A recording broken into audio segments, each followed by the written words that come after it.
Trump infuriated liberals with recent move, but 400 shocking reports prove him right again. After President Donald Trump made one huge decision that was in the best interest of American citizens, the liberal activists were quick to claim that Trump has doomed us all.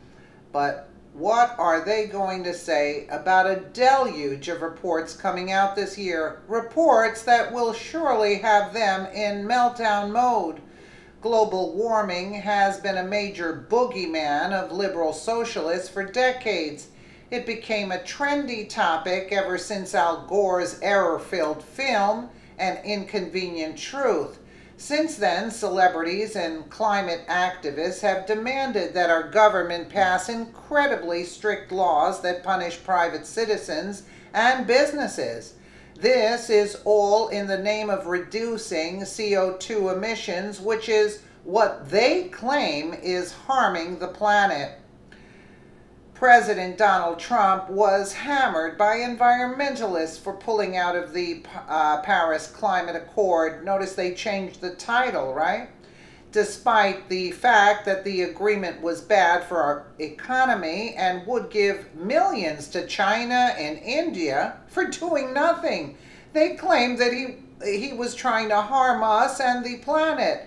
They've used that decision to paint our president as some kind of a monster who wants us all to die in a fiery hell of our own making. However, it looks like once again they were all wrong.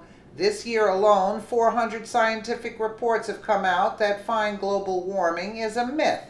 Not only have they discovered that man-made technology is not responsible for the Earth's temperature, but CO2 emissions are actually good for the ecosystem. Of course it is. Again, we are learning that liberals say just the opposite of what is true.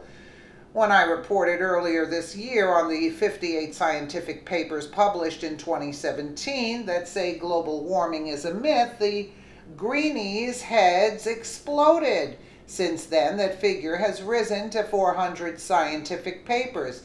Can you imagine the misery and consternation and horror this is going to cause in the corrupt, rancid, rent-seeking world of the climate industrial complex? Just to be clear, so the Greenies can't bleat about being misrepresented, here is what these various papers say.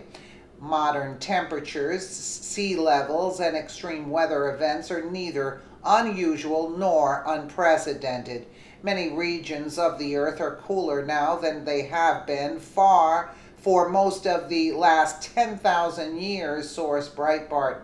The news reports have found that natural factions, including the sun, multi-decadal oceanic atmosphere oscillations, and decadal scale cloud covering variations are the main factors in the changes of Earth's temperature. What's not on the list? Cars, factories, dairy cows, or any other evils, quote, climate activists blame. The report goes on to say that heavy regulations by governments and environmental agencies can actually harm the planet. Imagine my shock.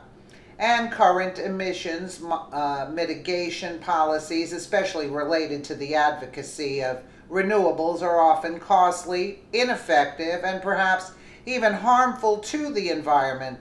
On the other hand, elevated CO2 in a warmer climate provide unheralded benefits to the biosphere, i.e. a greener planet and enhanced crop fields. Source No Trick Zone. What's interesting to note is that scientists agree that the climate does change over long periods of time. They also agree that CO2 does have an effect on the Earth's temperature, a good one.